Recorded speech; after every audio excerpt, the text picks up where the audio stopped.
ప్రియమైన సంగమా, దేవుని బిడ్డలారా, ఈ ప్రశస్తమైనటువంటి సమయంలో న్యూ అనేటటువంటి ఆ 3 అక్షరాల్లో ఉన్న ఆధ్యాత్మిక అంతరార్థాన్ని మనము ధ్యానించటానికి మనము సిద్ధపడదాం. న్యూ అనగా ఏంటి? నూతనం. ఏది మన జీవితాలలో నూతనం అవ్వాలో, ఏవి నూతనమైతే దేవుడు నూతన కార్యాలు మన పట్ల జరిగిస్తాడు. మనము అభివృద్ధి చెందాలనంటే ఏ దైవికమైనటువంటి అనుభవాలు మన జీవితాలలో దేవుడు కలిగి ఉండమని తన వాక్యపు వెలుగులో మనతో మాట్లాడుతున్నాడో, తన పిల్లల జీవితాల్లో ప్రధానంగా దేవుడు కోరుకుంటున్నటువంటి శ్రేష్టమైనటువంటి లక్షణం ఏంటో, ఈ 3 అక్షరాల్లో ఉన్నటువంటి ఆధ్యాత్మిక అంతరార్థాన్ని మనకున్న సమయంలోనే మనము ధ్యానించటానికి మనము ప్రయత్నం చేద్దాం. ప్రారంభంలో ఒక మాట చెప్పటానికి నేను ఇష్టపడుతూ ఉంటున్నాను. నా 2 చేతులు జోడించి ఈ సంవత్సరం నుంచి అయినా కానీ దయచేసి సెల్ ఫోన్స్ని సైలెంట్లో పెట్టండి. మనం ప్రభు సన్నిధిలో ఉన్నామన్న స్పృహతో ఉండండి. ఇంటికి వెళ్ళిన తర్వాత ఎట్లాగా చూసుకుంటారు కదా, ఇంకా దేవుని సన్నిధిలో కూడానా మన ఏకాగ్రత అంతా కూడా దేవుని మాటల మీదే మనము చెప్పండి కేంద్రీకరించాలి. మీరు దైవజనుని యొక్క మాటకు మీరు విధేయత చూపుతారని నేనైతే విశ్వసిస్తూ ఉంటున్నాను. ఇంకా అవిధేయత చూపిస్తే ఇంక దేవుడే చూసుకొనుగాక. రెండో మాట, ఇది చాలా ప్రాముఖ్యం. అది నా పిల్లోడైనా మరొక పిల్లోడైనా మధ్యలో తిరుగుతూ ఉంటుంటే దయచేసి ఆ పిల్లలు కలిగినటువంటి తల్లిదండ్రులు, అంటే ఇతరులకు చెప్పండి, డిస్టర్బెన్స్గా మన పిల్లలు ఉండకూడదు ప్రియులరా. మంచిదే వాడు అలా పరిగెడుతూ ఉండటం, చెప్పండి మనకి సరదానే, కానీ చెప్పండి మందిరంలో అట్లా ఉండకూడదు. ఇది మన ఇల్లు కాదు ప్రియులరా, ఇది మన ఇల్లు కాదు. ఇది చెప్పండి సద్భక్తుల సహవాసం. దేవుని యొక్క ప్రశస్త సన్నిధి మన మధ్యలో వసిస్తూ ఉంటుండగా దేవుని సన్నిధిలో చాలా భయభక్తులతో మన ప్రవర్తన అంతటినీ కూడా ఆయన అధికారానికి ఒప్పుకొని, మనకి తెలుసు నువ్వు దేవుని సన్నిధికి వెళ్ళినప్పుడు చాలా జాగ్రత్తగా ఉండాలి. అది పాస్టర్ గారికి తెలియకపోవచ్చండి. నీ ప్రవర్తన చెప్పండి దేవుని సన్నిధిలో దేవుడు పరిశీలనగా చూస్తున్నాడు. ఆయన చూస్తున్నాడు. నువ్వు ఎక్కడ కూర్చున్నా నాకు కనిపించట్లేదు, నువ్వు దేవునికి కనిపిస్తున్నా. కాబట్టి నేను చెప్పాలనుకుంటున్నటువంటి ఈ ప్రారంభపు మాటలు ఈ నూతన సంవత్సరం నుంచి అయినా కానీ వాటి విషయంలో మీరు జాగ్రత్త వహించాలి అని నా 2 చేతులు జోడించి నేను ప్రభు పేరిట ప్రేమతో మీకు మనవి చేస్తూ ఉన్నాను. రెండవ మాట, నూతన సంవత్సరంలోనికి ప్రవేశిస్తున్నటువంటి మనం ఒక నూతనమైనటువంటి తీర్మానముతో దేవుని సన్నిధిలో మనము తీర్మానాలు చేయాలి. ఆ తీర్మానాలకు కట్టుబడి మనము జీవించాలి. భక్తులు ఏ తీర్మానాలైతే చేశారో ఆ తీర్మానాల విషయంలో వారు నిర్లక్ష్యతను చూపించలేదు. ఆ తీర్మానాలకు కట్టుబడి వారు ఎలాంటి భయంకరమైనటువంటి పరిస్థితులు వారి జీవితంలో ఎదురైనప్పుడు కూడా ఆ పరిస్థితులకు తట్టుకొని దేవుని కొరకు నిలబడ్డారు. దేవుడు గడిచిన రాత్రి వాగ్దానము నీ జీవితంలో నెరవేర్పులోనికి తీసుకుని రావాలంటే నువ్వు తీసుకుంటున్నటువంటి తీర్మానాలలో నువ్వు నమ్మకంగా ఉండాలి. నీ నమ్మకత్వాన్ని దేవుడు చెప్పండి ఏం చేస్తాడు? ఆశీర్వదిస్తాడు. నమ్మకమైన వారి కొరకు చెప్పండి దేవుడు కనిపెడుతూ ఉన్నాడు. మత్తయి సువార్త 25:21 ఏమంటుంది తెలుసా? మిక్కిలి కొంచెములో నమ్మకముగా ఉన్నవాడు ఎక్కువలోనూ నమ్మకంగా ఉంటాడు. మిక్కిలి చెప్పండి కొద్దిలో చెప్పండి అపనమ్మకంగా ఉన్నవాడు ఎక్కువలోనూ కూడా అపనమ్మకంగానే ఉంటాడు. నమ్మదగినటువంటి దేవునికి నమ్మకమైన పిల్లలంగా మనం ఉండాలి. ఏమంటాడు? బలా నమ్మకమైనటువంటి మంచి దాసుడా, నీవు ఈ కొంచెములో నమ్మకముగా ఉన్నావు గనుక దేవుడు చెప్పని అనేకమైనటువంటి వాటి మీద ఈ సంవత్సరము నిన్ను నియమించునుగాక. దగ్గరగా చెప్దాం. నియమించాలంటే చెప్పండి, ప్రధానంగా ప్రభు చెప్పాడు, ఏం కనపరచాలి? నమ్మకత్వాన్ని కనపరచాలి. మనం ఎలాంటి వాళ్ళమో తెలుసా? ఎంత నమ్మకస్తులమో. సాటి మనిషే చెప్పండి మనల్ని గురించి మాట అంటాడు, ఒరే ఇంకా జన్మజన్మాలకి నేను నమ్మను. మరి దేవుడు ఎలా నమ్ముతున్నాడు? నీ పట్ల ఇంకా తన యొక్క నమ్మకత్వాన్ని చూపుతూ ఉన్నాడు. ఆయన ఎందుకు చూపుతున్నాడు? నువ్వు నమ్మకంగా బ్రతకాలని, నమ్మకంగా జీవించాలని, ప్రభు మహిమ కొరకు జీవించాలని. మనము నమ్మదగిన వారము కాకపోయినను ఆయన నమ్మదగిన దేవునిగా తన ప్రేమ మన ఎడల చూపించక మానలేదు. ఆ నమ్మదగిన దేవుడు మనల్ని ప్రేమించాడు కనుకనే 2024వ సంవత్సరంలోనికి నువ్వు అడుగు పెట్టావు. సజీవ సంఖ్యలో ఉన్నావు. దేవుని కృపను బట్టి, ఆయన వాత్సల్యతను బట్టి ఎంతోమంది దేవుని సన్నిధికి పిలువబడగా నీవు నేను ప్రాణముతో ఉన్నామంటే, ఊపిరి పీల్చుకుంటున్నామంటే, దేవుని హృదయమార స్తుతిస్తున్నామంటే మన గొప్పతనమేమీ లేదు అని గుర్తెరగాలి ప్రియులరా. నాకు ఇలా అర్థమైంది ఏంటో తెలుసా? మనం ఎవ్వరము కూడా ఆశీర్వాదాన్ని చెప్పండి సమృద్ధిగా మనము పొందాలని, దేవుని రాజ్యానికి మనము వారసులము కావాలని, దేవుడు ఆశించేటటువంటి పరిపూర్ణతలోనికి రావాలని, దేవుడు కోరుకునేటటువంటి ఆ దైవికమైనటువంటి అనుభవాలలో మనం ఎదగాలనే దేవుడు మరో సంవత్సరమును మనకి బహుమానంగా అనుగ్రహించాడు. ఏదైతే 2023వ సంవత్సరంలో నీ జీవితంలో చేయలేకపోయావో అది నీ జీవితంలో 2024వ సంవత్సరంలో సంపూర్ణంగా నెరవేర్చుకోవటానికే దేవుడి సంవత్సరాన్ని మన జీవితంలో అనుమతించాడు. ఆ పరిపూర్ణతలోనికి మనం రావటానికి ఆయన పరిపూర్ణుడై ఉన్న ప్రకారము మీరును కూడా ఎలా ఉండాలి? పరిపూర్ణులుగా ఉండాలి, క్రీస్తులా ఉండాలి. ఎఫెసీ 4:15 చెప్పాడు కదా, ఈ అనుభవంలోనికి రావాలి. ఏం చెప్పాడు? ప్రేమ కలిగి సత్యము చెప్పుచు క్రీస్తు వలె ఉండుటకు మనం అన్ని విషయములలో ఎదగాలి. సంవత్సరాలు దొరికిపోతున్నా కానీ చెప్పండి, ఆత్మీయ జీవితంలో ఎదక్కపోతే ఎలా? ఫలించని ప్రతి తీగను మనకు తెలుసు, అయ్యా ఈ సంవత్సరానికి ఉండనిమ్ము, చుట్టూ తవ్వుతానయ్యా, చేదైనటువంటి వేర్లన్నింటినీ కూడా పెకిలిస్తానయ్యా, అది ఫలించినట్లుగా దాని కొరకు చేయాల్సినటువంటి పరిచర్య అంతా కూడా చేస్తానయ్యా అని చెప్పండి. ఆ మొక్క పక్షంగా యాజకుడు దేవునితో చెప్పండి ఏం చేస్తూ ఉన్నాడు? విజ్ఞాపన చేస్తూ ఉన్నాడు. అందుకోసమే చెప్పండి, తీసివేయాల్సినటువంటి మొక్కల్లాంటి మనల్ని చెప్పండి దేవుడి సంవత్సరము ఉండనిచ్చాడు, మనము బహుగా ఏమవటానికి? ఫలించటానికి. నూతన సంవత్సరంలోనికి ప్రవేశించి కూడా చెప్పండి ఇంకా ఆ పాత వాటిని, దేవునికి విరోధమైనటువంటి వాటిని, దేవునికి దుఃఖాన్ని కలిగించేటటువంటి వాటిని మన జీవితాల్లో విడిచిపెట్టకుండా నూతన సంవత్సరంలోనికి ప్రవేశించినా కానీ దానికి అర్థమే లేదు ప్రియులరా. మీకు అర్థమవుతుందా?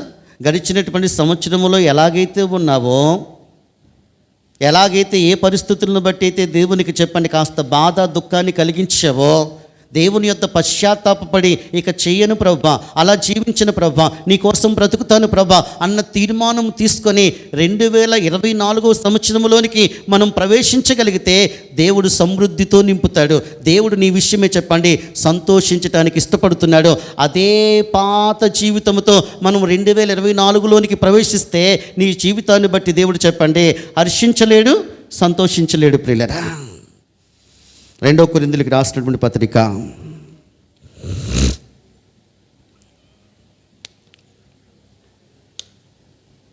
5:17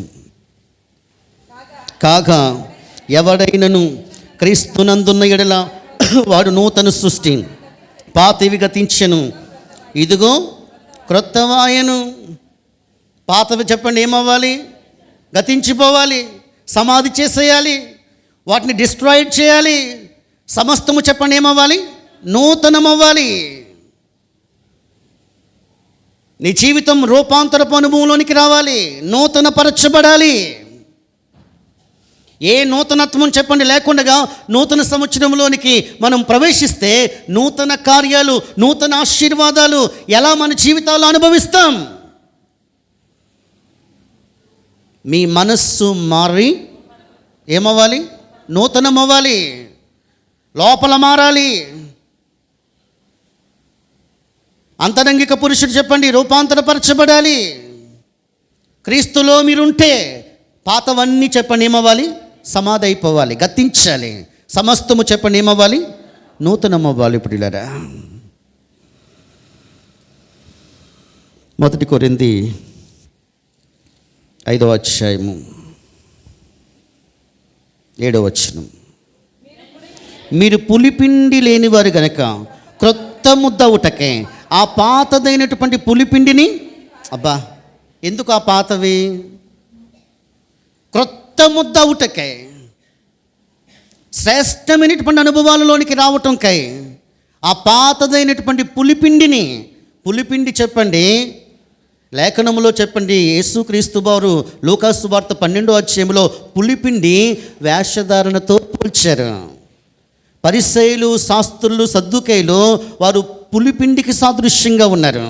వారి విషయంలో శిష్యులతో ప్రభు చెప్తున్నారు, ఆ పులిపిండిని గురించి జాగ్రత్త పడండి. లోపల పులిపిండి ఉన్నంత కాలం చెప్పండి అది చెప్పండి ఏమవుదంట? క్రొత్త ముద్ద అవ్వదు.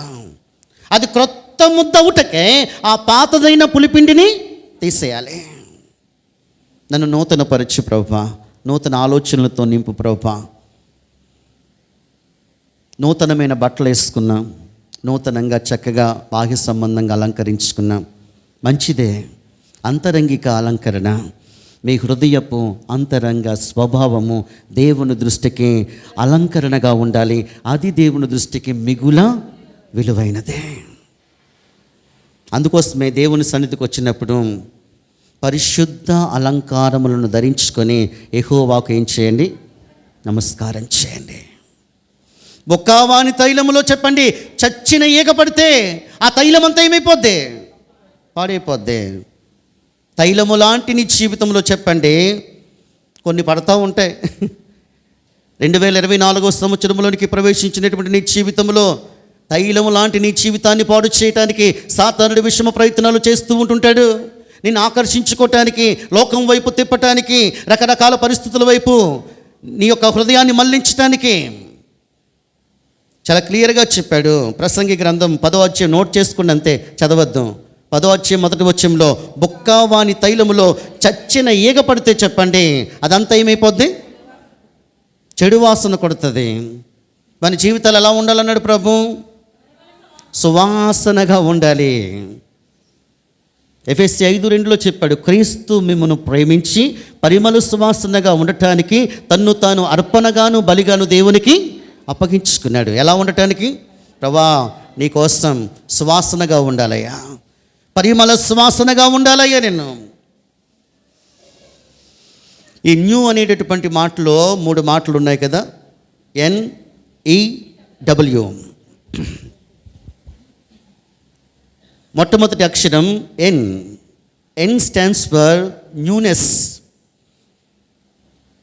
ఏవి మన జీవితాలలో నూతనం అవ్వాలో, ప్రధానంగా వేటిని మనము నూతనపరుచుకోవాలో, అవి నూతనమైతే తప్పకుండా మన జీవితాలని దేవుడు ఈ 2024వ సంవత్సరంలో బహుగా వర్ధిల్లింప చేస్తాడు. ప్రియులారా, ఒక సేవకునిగా నేను మీతో చెప్తున్నాను, వాటిని మీరు నూతనపరచాలి. వాటి విషయంలో బహు జాగ్రత్త కలిగి ఉండాలి. వాటిని టార్గెట్ చేస్తూ ఉన్నాడు సాతాన్. మొట్టమొదటి అనుభవాన్ని ఏవి నూతనపరచబడాలో వాటిని మనము చూడటానికి మనము ప్రయత్నం చేద్దాం. ప్రియులరా, యేసుక్రీస్తు ప్రభు వారి యొక్క కన్నులు ఎలాంటివి? హబక్కుకు గ్రంథము 1వ అధ్యాయం 13వ వచనంలో యెహోవా కనుదృష్టి దుష్టత్వమును చూడలేనంత నిష్కలంకమైన కన్నులైనవి. ఎలాంటి కన్నులు అయినవి? దుష్టత్వమును చూడలేనంత నిష్కలంకమైన కన్నులు, పవిత్రమైన కన్నులు. ఏవి చూడకూడదో వాటిని చూస్తాం. అంటే ఏవి నూతనపరచబడాలి? మొట్టమొదటిగా మన కన్నులను నూతనపరచబడాలి. ప్రియులరా, మత్తయి సువార్త దగ్గరికి మనం వెళ్దాం.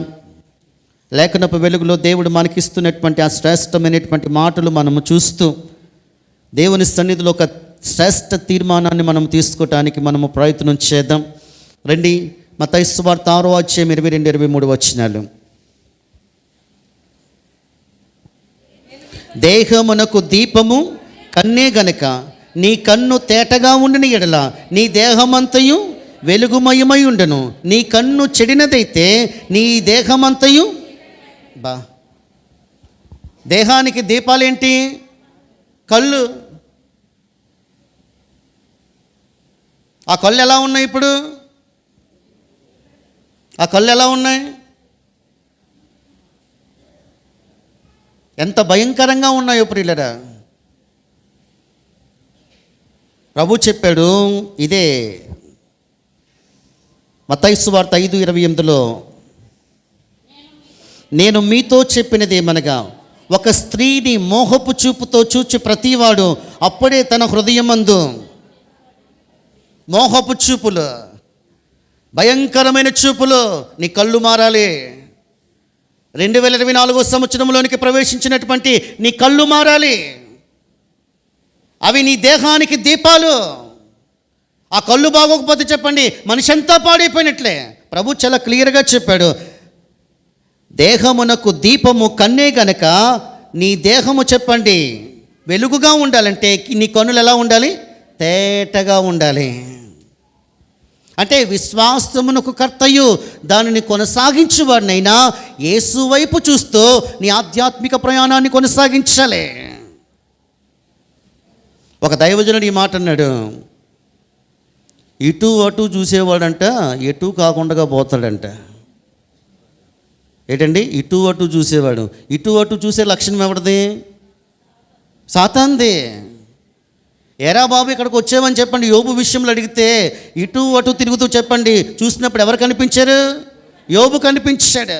అటాక్ చేశాడు. తమ్ముడు అటాక్ చేస్తాడు. ప్రియ సోదరి, పాపం చెప్పండి ఫస్ట్ ఆఫ్ ఆల్ దేని నుంచి మొదలవుతుంది? చూడటంతో నుంచే మొదలవుతుంది. లోపల చెప్పండి సాతానుడు కోరిక పుట్టిస్తాడు. మెల్లగా చెప్పండి పాపములోనికి మనల్ని పడద్రోయటానికి వ్యూహాలు పన్నుతాడు. మొట్టమొదటిగా చూపుతో ప్రారంభించబడింది. అది క్రియారూపకం దాల్చేటంత వరకు కూడా వాడు నిద్రపోడు ప్రియులరా. మనము చెప్పండి చూడకూడనటువంటి వాటినన్నింటినీ కూడా వాడు చూపించే ప్రయత్నం చేస్తాడు. నూతన సంవత్సరంలోనికి ప్రవేశిస్తున్నటువంటి నీవు దేవునితో ఒక నిబంధన చేసుకోవాలి. దేవా, నేను ఎలాంటి వ్యర్థమైనటువంటి వాటిని, నీకు విరోధమైనటువంటి వాటిని, నీ హృదయాన్ని గాయపరిచేటటువంటి వాటిని నేను చూడను అన్న తీర్మానంలోనికి రావాలి. 119వ కీర్తన 37వ చరణములో కీర్తనాకారుడైనటువంటి దావీదు ఈ తీర్మానం తీశాడు. వ్యర్థమైనటువంటి వాటిని చూడకుండా నా కన్నులను త్రిపేయ్. వ్యర్థమైనటువంటి వాటిని చూడొద్దు. ఇంకెంతకాలం వ్యర్థమైనటువంటి వాటిని చూస్తాం? ఒక గొప్ప దైవజనుడు ఏమన్నా తెలుసా? నలుగురిలో ఉన్నప్పుడు చెప్పండి నువ్వేంటో అది కాదు, నువ్వు ఒంటరిగా ఉన్నప్పుడు ఏంటో అదే నీ జీవితం. నలుగురిలో ఉన్నప్పుడు చెప్పండి నేను చాలా స్పెషల్గానే ఉంటాను, చాలా గొప్పగానే ఉంటాను. నేను ఒంటరిగా ఉన్నప్పుడు, నా రూములో ఉన్నప్పుడు, నా సెల్ ఫోన్ నా చేతిలో ఉన్నప్పుడు నేనేం చూస్తున్నానో, ఏం ఆలోచిస్తున్నానో, ఏమి తలొస్తున్నానో అదే చెప్పండి రియాలిటీ. అది దేవుడు చూస్తాడు. వ్యర్థమైనటువంటి వాటిని చూడకుండా నా కన్నులను త్రిప్పివాయి. సామెతల గ్రంథం 15వ అధ్యాయము 3వ వచనం. యెహోవా కన్నులు ప్రతి స్థలము మీద నుండును. అబ్బా, చెడ్డవారిని చూస్తాయి, మంచివారిని చూస్తాయి, అందరిని చూస్తున్నాయి. ఆయన కన్నులకు చెప్పండి మరుగైనది ఏదీ లేదు ప్రియులరా. దేవుడు ప్రతిదీ చూస్తాడు.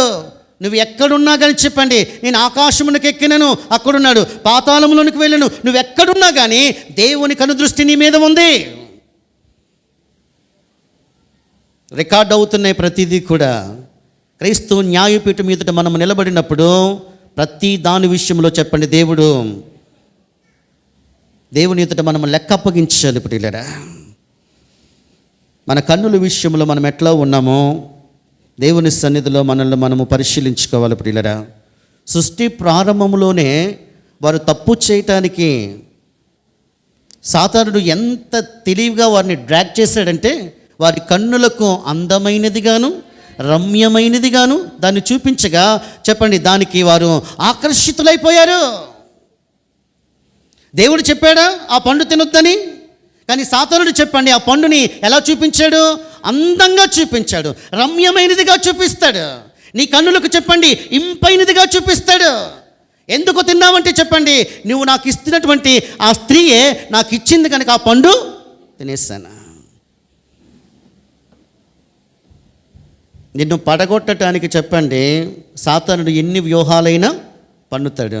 దేవుని హృదయానుసారుడైనటువంటి దావీదునే పడగొట్టగలిగినటువంటి వాడు నీవనగా ఎంత నేననగా ఎంత. కొన్ని సంవత్సరాల నుంచి చెప్పండి దావీదుని చెప్పండి పాపములోనికి చెప్పండి తీసుకుని రావటానికి సాతానుడు వ్యూహాలు పన్నుతూనే ఉన్నాడు. వసంతకాలమున రాజులు యుద్ధం చేయాల్సినటువంటి సమయంలో ఆ మేడ మీద తిరుగుతుంటున్నటువంటి దావీదుకి చెప్పండి ఒక స్త్రీని చూపించాడు, పాపములోనికి పడివేశాడు. మన కన్నులు నూతనమవ్వాలి ప్రియులరా. యోబు అంటాడు 31వ అధ్యాయము 1వ వచనమును, నేను నా కన్నులతో నిబంధన చేసుకోవాలి. దేవా, ఈ 2024 సంవత్సరములో నేను నా కన్నులతో నిబంధన చేసుకుంటున్నానయ్యా. అయ్యా, ఆత్మ సంబంధమైనటువంటి వాటిని చూచే కన్నులు నాకు ఇవ్వండి అయ్యా. మనకి బాగా తెలుసు కొలస్సీలకు రాసినటువంటి పత్రికలో, మీరు క్రీస్తుతో కూడా లేపబడినటువంటి వారైతే పైనున్న వాటినే వెతకండి, భూ సంబంధమైనటువంటి వాటిని వెతకండి. తమ్ముళ్ళు, ఒక చిన్న మనవి మీకు.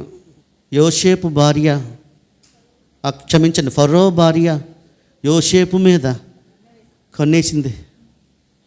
ఏమేసింది? కన్నేసింది. మా వాడు కన్నేయలేదు. ఎవరు? యోసేపు కన్నేయలేదు. ప్రియ చెల్లెళ్ళు, ప్రియ తమ్ముళ్ళు, మీ మీద అనేక కళ్ళు పడతాయి. ఇదిగో నా జీవితం దేవునికి ప్రతిష్ఠించుకున్న జీవితం, నా జీవితం ఆశీర్వాదకరంగా ఉండాలి. భయంకరమైనటువంటి కళ్ళు పడతాయి. ఎవరి జీవితాలను చెప్పండి సాతానుడు పతనం చేయటానికి అనేక కళ్ళు మీ మీద పడినప్పుడు చెప్పండి దేవుని కొరకు నమ్మకంగా భయభక్తులు కలిగి దేవునికి విధేయులుగా ఇస్సాకు వలె మీరు జీవించగలిగితే మీ జీవితాల్ని దేవుడు బహు ఉన్నతంగా ఆశీర్వదిస్తాడు. ఫరో భార్య యోసేపు మీద ఏమేసింది? కళ్ళు పడతాయి. లోకంలో మనం ఉంటున్నాం. కాలేజీకి వెళుతుంటున్నప్పుడు, ఆఫీస్కి వెళుతుంటున్నప్పుడు, దేవుని మందిరంలో చెప్పండి దేవుని ఆరాధిస్తుంటున్నప్పుడు, అడు దేవుని సన్నిధిని చూడడం చెప్పండి, కాలేజీని చూడడం, ఎక్కడని చూడడం, నిన్ను చెప్పండి దేవుని ఉన్నతమైనటువంటి ప్రణాళికలో నుంచి తప్పించటానికి వాడు ఎన్ని ప్రయత్నాలైనా చేస్తాడు. యవన జీవితాన్ని పాడు చేయటానికి, వారు ఆశీర్వాదకరంగా ఉండటం వాడికి ఇష్టం ఉండదు. ప్రియులరా, యోసేపు దేవునికి భయపడేవాడు కనుకనే ఫరో భార్య కన్ను వేసినప్పటికి కూడా మాట్లాడుతున్నా కానీ, పాపమునకు ప్రేరేపిస్తున్నా కానీ ఎంత మాత్రము కూడా పాపము చేయటానికి ఒప్పుకోలేదు. పాపము నుంచి దూరంగా, అందుకోసమే ఐగుప్తు దేశానికి ఆశీర్వాదకరంగా మార్చాడు. దేవునికి స్తోత్రం. ఆయన సెలవు లేకుండా చెప్పండి, కనీసం చెప్పండి కాలు కూడా ఎత్తటానికి లేదు. ప్రియులరా, ఒక ప్రశ్న దేవుని సన్నిధిలో మనల్ని మనం పరీక్షించుకుందామా? ఒక్కసారి దేవుని సన్నిధిలో ఏం చూస్తున్నాం మనం? ఏవి చూడకూడదు అవి చూస్తున్నాం. ప్రియులరా, నీ మనస్సాక్షిని ఒకసారి ప్రశ్నించుకో, యథార్థంగా ప్రశ్నించుకో. నువ్వు చూస్తున్నటువంటి చెప్పండి ఆ కన్నులు దేవుడిచ్చినటువంటి కన్నులు, ఆ కన్నులు చెప్పండి ఎలా ఉండకూడదు? అపవిత్రంగా ఉండకూడదు. నీ దేవుని కన్నులు నిష్కలంకంగా ఉన్నప్పుడు నీ కన్నులు కూడా చెప్పండి ఎలా ఉండాలి? నిష్కలంకంగా ఉండాలి, పవిత్రంగా ఉండాలి. అయ్యా, నీ ఆశ్చర్యకరమైనటువంటి సంగతులు చూచినట్లుగా నా కన్నులు తెరువుము. వాక్యమును చూచే కన్నులు, దేవుని చూచే కన్నులు. సంసోను పట్ల దేవునికి ఒక శ్రేష్టమైన ప్రణాళిక ఉంది. ఫిలిష్తీయుల స్త్రీలలో ఒకతను చూచాడు. తల్లిదండ్రుల దగ్గరికి వచ్చి నాకు వివాహం చేయండి, నాకు ఇష్టమైంది.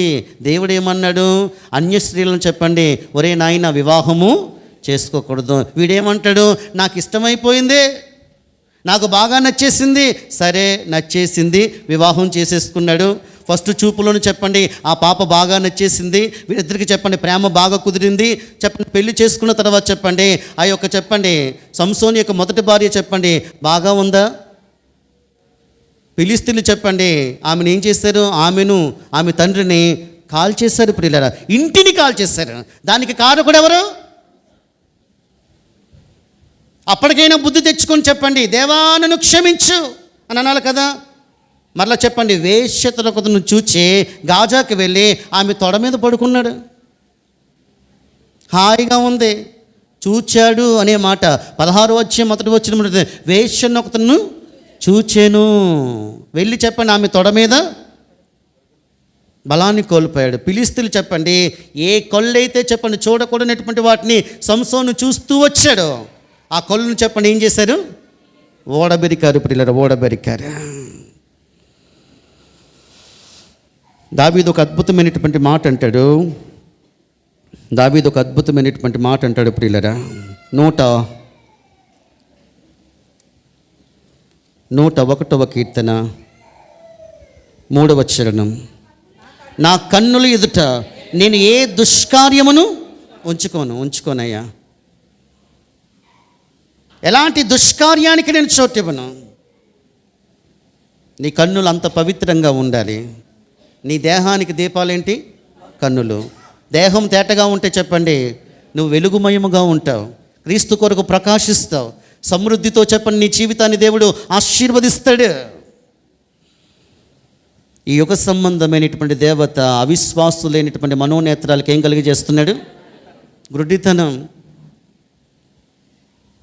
మొట్టమొదటిగా ఏవి మన జీవితాల్లో చెప్పండి నూతనం అవ్వాలి ప్రియులరా? మన కన్నులు నూతనం అవ్వాలి.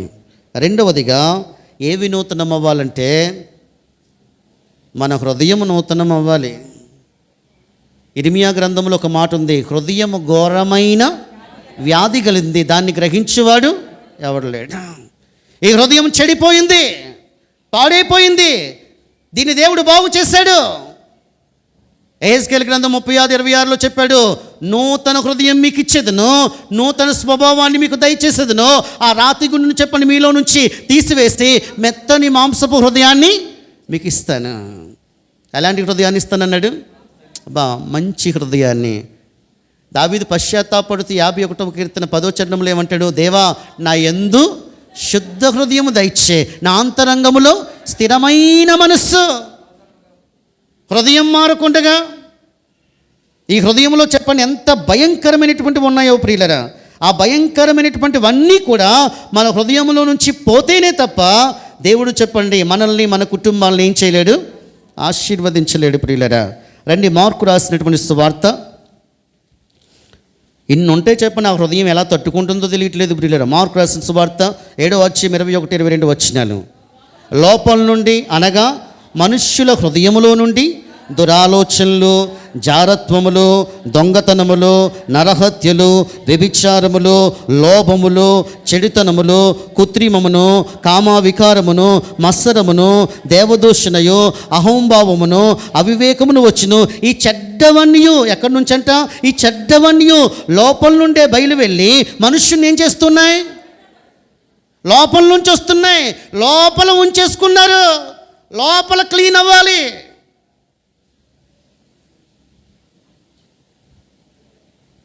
విరిగిపోవాలి మన హృదయాలు. పశ్చాత్తాపములోనికి రావాలి మన హృదయాలు. లోపల నుండే బయలు వెళ్ళి చెప్పండి మనుషుని ఏం చేసేస్తూ ఉన్నాయంటే అపవిత్రపరిచేస్తూ ఉన్నాయి. దావీదు మరో మాట అంటాడు 139వ కీర్తన 23వ చరణంలో, దేవా దేవా నన్ను పరిశోధించి నన్ను పరీక్షించి నా హృదయం తెలుసుకోనైనా, నా హృదయం ఏంటో నీకు తెలుసయ్యా. ఈ నూతన సంవత్సరపు ఆరాధనలో కూర్చున్నటువంటి నీ హృదయం ఏంటో దేవునికి తెలుసు. నీ హృదయంలో ఏమున్నాయో దేవునికి తెలుసు. దేవునికి విరోధమైనటువంటి ఆ చేదైనటువంటి వేర్లు పెకిలించబడితే దేవుని సమృద్ధి నీ మీదకి నీ కుటుంబం మీదకి వస్తుంది. ఆ చేదైనటువంటి వేర్లు పెకిలించబడకపోతే దేవుడు మన విషయమే చెప్పండి సంతోషించలేడు. మనం చదువుకున్నాం కదా 15:2 ఏముంది? ఆ చేదైన ఇటమా నాలో ఫలింపని ప్రతి తీగను ఆయన తీసి పారవేయను. పనికిరాని తీగలను చెప్పండి మనం ఏం చేసేయాలి? కొన్ని పనికిరాని తీగలు ఉంటాయి లోపల, అవి ఉంచేసుకోకూడదు లోపల. అవి చెప్పండి టోటల్ హృదయాన్ని చెప్పండి కలవరపరిచేస్తాయి, పాడు చేసేస్తాయి. మనిషి చెప్పండి బయటికి బాగానే ఉంటాడు, హృదయం చెప్పండి కుళ్ళుతో ఉంటుంది, భయంకరమైనటువంటి వాటితో నిండి ఉంటుంది. లోపల క్లీన్ అవ్వాలి. నూతన సంవత్సరంలోనికి వెళుతున్నామంటే మన హృదయం చెప్పండి శుద్ధీకరించబడాలి.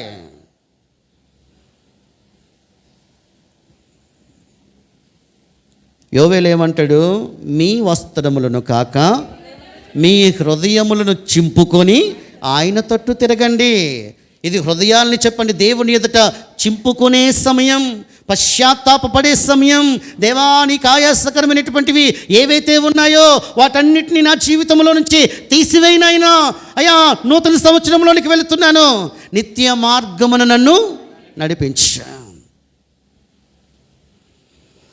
సామెతల గ్రంథం ప్రీతములు ఈ మాట చూడండి. బైబిల్స్ ఉంటేనే కదా చూస్తాం. ఈ సంవత్సరం నుంచైనా బైబిల్ తీసుకుని రండి. దేవునికి స్తోత్రం కలుగునుగాక. హల్లెలూయా చెప్పండి. తమ్ముళ్ళు మీరే హల్లెలూయా. ఓకే, బాగా చెప్పారు. 4:23 సామెతల గ్రంథం 4.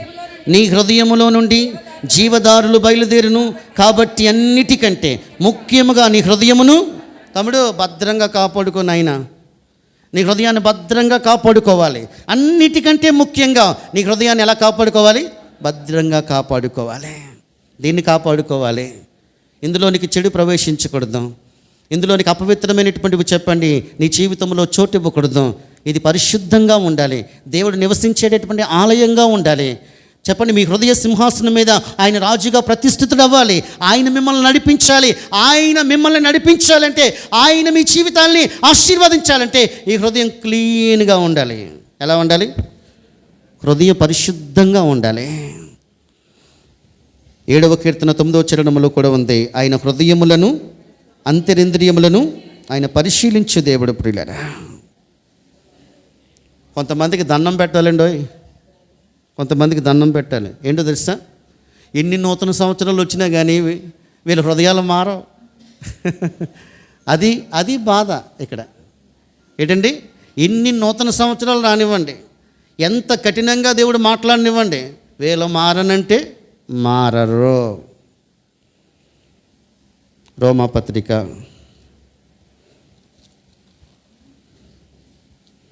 'మారకపోతే చెప్పండి నష్టం ఎవరికి? మనకే ప్రియులరా. 2:5 రోమపత్రిక. నీ కాఠిన్యమును మార్పు పొందని నీ హృదయమును అనుసరించి ఉగ్రత దినమందు అనగా దేవుని న్యాయమైనటువంటి తీర్పు బయలుపరచబడు దినమందు నీకు నీవే ఉగ్రతను. ఏ హృదయం అంటే ఇది? మారదు. నువ్వెంత బోధించినా మారదు. అలాంటి వారిని చెప్పండి నూతన పరచటం అసాధ్యం. దేవునికే చెప్పండి అవ్వట్లేదు. కారణం ఏంటో తెలుసా? వారి హృదయం ఏమైపోయిందంట? కఠినమైపోయింది, బండబారిపోయింది, దానికి స్టిక్ అయిపోయారు, మెడవంచని జనాంగంగా ఉన్నారు. నేను ఇంతే, నేను మారను. ఎవరు చెప్పినా మారను. మారకపోతే చెప్పండి నష్టపోయేది నీవే. మారితే నీ జీవితం ఆశీర్వాదకరంగా ఉంటుంది.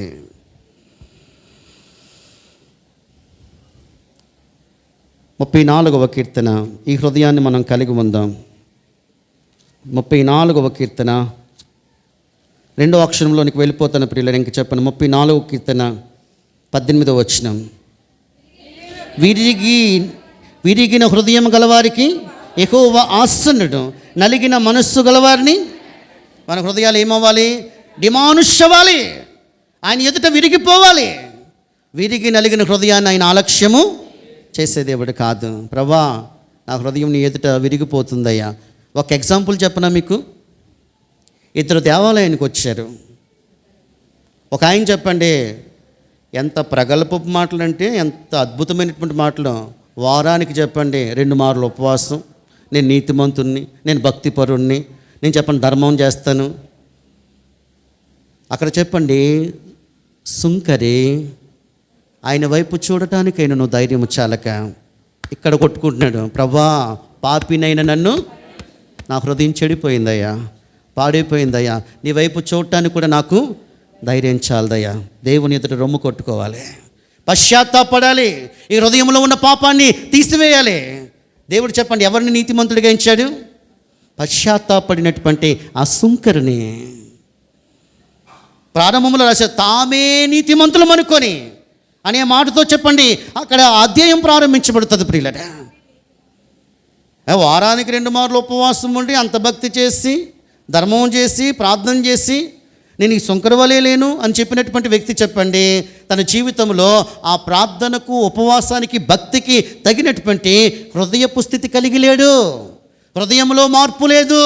ఉపవాసం అయితే ఉంటున్నాడు, మందిరానికైతే వెళ్తున్నాడు, ప్రార్థనలు అయితే చేస్తున్నాడు, హృదయంలో చెప్పండి ఏమీ లేదు.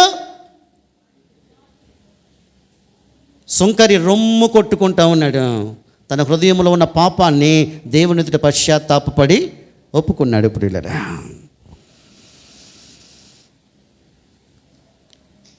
ఇంకొక బ్యాచ్ ఉంది. ప్రసంగి గ్రంథం 8వ అధ్యాయము 11వ వచనం. దుష్క్రియకు తగిన శిక్ష శీఘ్రముగా కలగకపోవడం చూచి మనుష్యులు భయము విడిచి హృదయపూర్వకంగా, వాళ్ళకి చెప్పండి దేవుడు ఏ శిక్ష వేయకపోయేసరికి తప్పు మీద తప్పు, పాపం మీద పాపం, దేవునికి వ్యతిరేకమైనటువంటివి చేసుకుంటూ పోతారు. చాలా క్లియర్గా చూడండి, దుష్క్రియకు తగిన శిక్ష శీఘ్రముగా కలగకపోవడం చూచి మనుషులు ఏమి విడిచి, భయం లేదు వీళ్ళకే, దేవుడున్నాడన్న భయం లేదు, భయము విడిచి హృదయపూర్వకంగా హార్ట్ఫుల్గా చెప్పండి ఏం చేస్తారంట? దుష్క్రియలు చేస్తారు, చెడ్డ పనులు చేస్తారు. ఇలా హృదయపూర్వకంగా దేవుని భయం లేని హృదయం. మన హృదయాలు మారాలి ప్రియులరా. రెండవ అక్షరం ఏంటి? ఈ స్టాండ్స్ ఫర్ ఎడిఫికేషన్, అభివృద్ధి. మనం అభివృద్ధి చెందాలని అంటే మొట్టమొదటిగా మన జీవితంలో ఏముండాలి తెలుసా? అబైండింగ్. ఆయనలో మనము నిలిచి ఉండాలి. నాలో చెప్పండి నిలిచి ఉండకపోతే మీరు చెప్పండి తీగ వలె బయటికి తీసి పారవేయబడతారు. నా యందు మీరును మీ యందు నా మాటలను నిలిచి ఉంటే మీకు ఏది ఇష్టమో అడగండి, అవన్నీ మీకు అనుగ్రహించబడతాయి.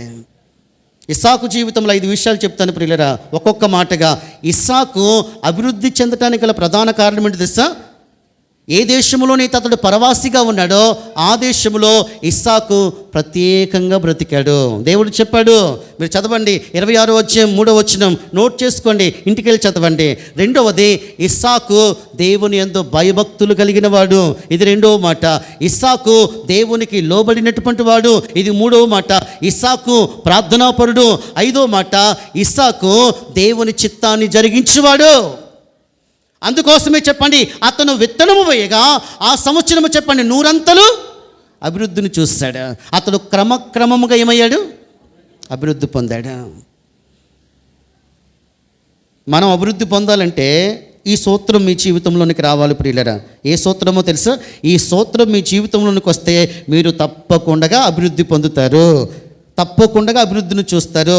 ఇది మీ యొక్క బైబిల్ గ్రంథంలో నోట్ చేసుకొని అండర్లైన్ చేసుకోండి.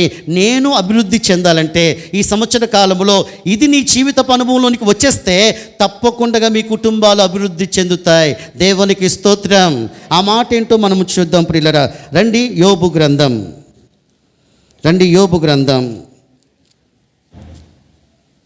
22వ అధ్యాయం 21వ అధ్యాయం 21-22 వచనాలు.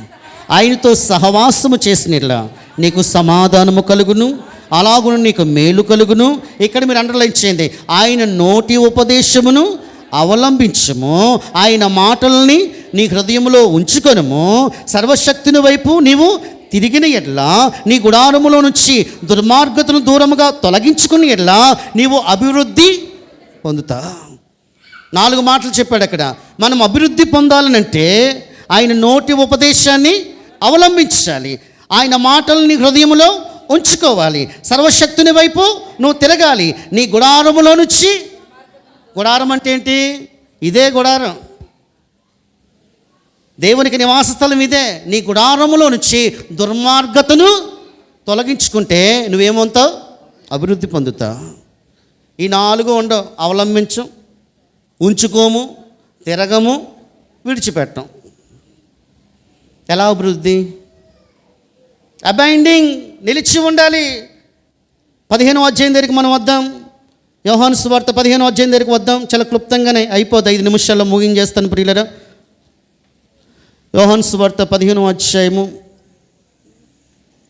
4వ వచనం. నా యందు నిలిచి ఉండడి, మీ యందును నేనును నిలిచి ఉందును. తీగ ద్రాక్షవల్లిలో నిలిచి ఉంటేనే కానీ తనంతట తాను ఎలాగో ఫలింపదో, అలాగే నా యందు నిలిచి ఉంటేనే కానీ, నిలిచి ఉండాలి. అబైండింగ్, నిలిచి ఉండాలి. నిలిచి ఉన్నామా ప్రియులరా? ఇన్ని పర్యాయాలు త్రుట్టెళ్ళిపోయామండి. నిలకడగా ఉండాలి. దానియేలు గ్రంథం 12వ అధ్యాయం 13వ వచనం చెప్తుంది, అంతము వరకు చెప్పండి మీరు ఎలా ఉండండి? నిలకడగా ఉండండి. విశ్వాసములో నిలకడగా ఉండండి, భక్తి జీవితంలో నిలకడగా ఉండండి, ఆత్మీయ జీవితంలో నిలకడగా ఉండండి, క్రీస్తు ప్రేమలో నిలకడగా ఉండండి. అదే 15వ అధ్యాయం 9వ వచనం చెప్తుంది, తండ్రి నన్ను ఎలాగూ ప్రేమించునో నేను మిమ్మును అలాగూ ప్రేమించితిని, నా ప్రేమ యందు నిలిచి ఉండండి. నా ప్రేమలో నిలిచి ఉంటే 1 కొరింథీ 2:9 మీ జీవిత అనుభవంలోనికి వస్తుంది. తన్ను ప్రేమించే వారికి ఆయన ఏమి సిద్ధపరిచినో అవి కంటికి కనబడలేదు, చెవికి వినబడలేదు, హృదయానికి గోచరం కాలేదా? తన్ను ప్రేమించే వారికి సమస్తము సమకూడి మేలు కొరకు జరిగిస్తాడు ప్రియులరా. ప్రేమించాలండి, ఆయనలో మనం నిలిచి ఉండాలండి. 6వ వచనం కూడా చదవండి, 5, 6 వచనాలు. ద్రాక్షవల్లిని నేను, తీగల మీరు, ఎవడు నా యందు నిలిచి ఉండునో నేను ఎవని యందు నిలిచి ఉండునో వాడు బహుగా ఫలించును. నాకు వేరుగా ఉండి మీరేమీ చేయలేరు. దేవుడు లేకుండా ఏదో చేద్దాం అనుకుంటే మనం చెప్పండి ఫెయిల్ అయిపోతాం. దేవుడు లేకుండా ఏదో సాధించేద్దాం అనుకుంటే చెప్పండి మన జీవితంలో ఏది సాధించలేం. దేవుడు ప్రధానం, ఆయనలో నిలిచి ఉండటం ప్రాముఖ్యం. నిలిచి లేకుండా మనకు తెలుసు, కొరింథీయులకు రాసినటువంటి పత్రికలో ఉంది, తాను నిలిచున్నానని తలంచుకునేవాడు పడకుండునట్లు చూసుకోవాలి. నేను బాగానే ఉన్నాం, మా కుటుంబాలు బాగానే ఉన్నాయి, మాకు చెప్పండి ఎలాంటి ప్రాబ్లమ్స్ లేవు, మాకు బ్యాంక్ బ్యాలెన్స్ ఉంది, మాకు డబ్బులు ఉన్నాయి, మాకు బంగారాలు ఉన్నాయి, ఓ పర్వాలేదు అనుకుంటే చెప్పండి నాకు వేరుగా ఉండి నీవేమీ చేయలేవు. 6వ వచనం, ఎవడైనను నా యందు నిలిచి ఉండని ఎడల వాడి తీగవలే బయటికి పారవేయబడి ఏమైపోతాడు? జీవితాలు ఎండిపోతాయి. ఉనికినిచ్చినటువంటి దేవుడు చెప్పండి ఆ జీవితాల్లో చెప్పండి ఇంకా కృపను చూపిస్తున్నాడు, మనల్ని ఫలింపజేస్తూ ఉన్నాడు. ఎండిపోయేటటువంటి జీవితాలుగా మన జీవితాలు ఉండటానికి వీల్లేదు ప్రియులరా. 8వ వచనం, మీరు బహుగా ఫలించటం వలన నా తండ్రి మహిమపరచబడును, ఇందువలన మీరు నా శిష్యులు. అంటే ఫలింపు అంటే దేనికోసం మాట్లాడుతున్నాడు అక్కడ? ఆ మాట రెండు మాటలవే. ఒకటి ఆత్మ సంబంధమైన ఫలింపు, 2 భౌతిక సంబంధమైన ఫలింపు. నువ్వు ఆధ్యాత్మికంగా ఫలిస్తున్నప్పుడు భౌతిక సంబంధమైన సమృద్ధి ఆశీర్వాదాలన్నీ చూస్తావు. ఆత్మఫలం ఒకటే, కానీ ఆ ఫలాలన్నీ మన జీవితాల్లో ఉంటే దేవుడు మనకి సమృద్ధిని దయచేస్తాడు, ఆశీర్వాదాన్ని మనకు అనుగ్రహిస్తాడు ప్రియులరా. ఈ స్టాండ్స్ ఫర్ ఏంటి? ఎడిఫికేషన్, అభివృద్ధి మనము చెందాలి. ఇస్సాకు క్రమక్రమముగా ఈ రీతిగానైతే అభివృద్ధి చెందడం. ఇప్పుడు ఇస్సాకు కొరకు 5 మాటలు చెప్పాను కదా, టకటక చెప్పండి. 1 భయభక్తులు కలిగిన వాడు. ఈ ముందోలు మానేయండి, మీరు చెప్పకండి. వెనకతలు ఇక్కడ చెప్పండి. ఇక్కడే నిలిచి లేకపోతే ఎలా? ఇక్కడే లేము,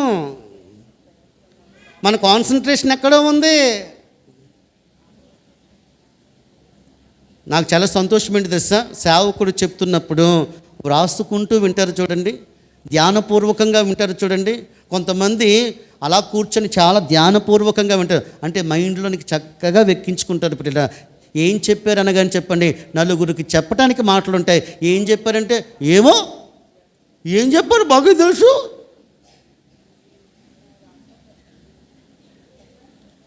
ఎరా స్కూల్కి వెళ్ళావా? వెళ్ళానా. ఏం చెప్పారా? ఏమో అంటే ఎలా?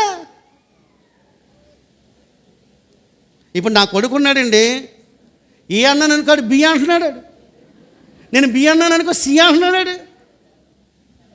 తిరంగా ఒకటి చెప్పట్లేదాడు. 6 నెలలు వెళ్ళాడు, 4 నేర్చుకున్నాడు. ఏబి మొత్తం గోడలన్నీ రాసేసాడు. పోతున్నాడు, ఎక్కడ పోతున్నాడో తెలియట్లేదు. మీరు అనండి, అని ఏ అనండి, బి అంటాడు. 1 అనండి, 2 అంటాడు. అది 2 అన్నాడో తెలియదు.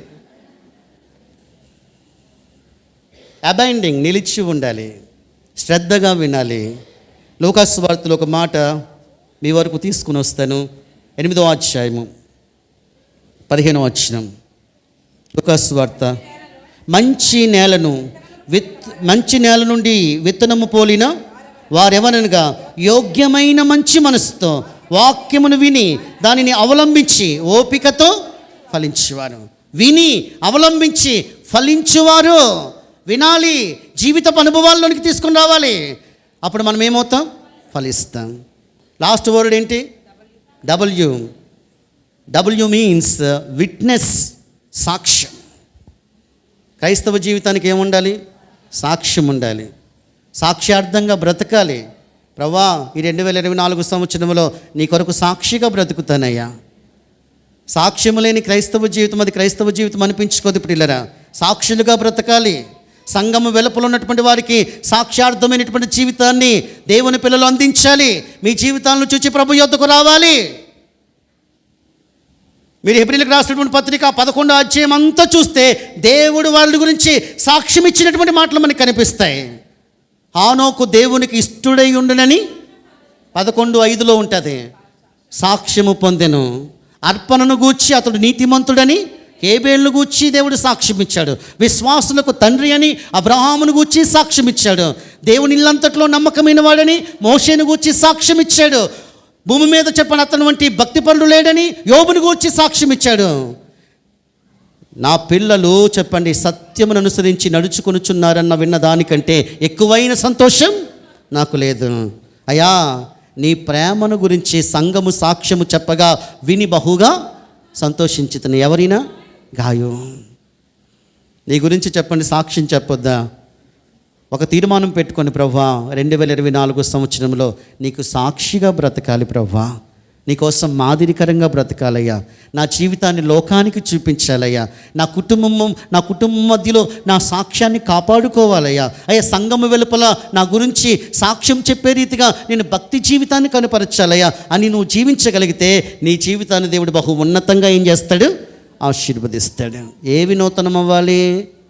కళ్ళు నూతనం అవ్వాలి. రెండవది హృదయము నూతనం అవ్వాలి. మనం అభివృద్ధి చెందాలంటే ఆయనలో మనం ఏమవ్వాలి?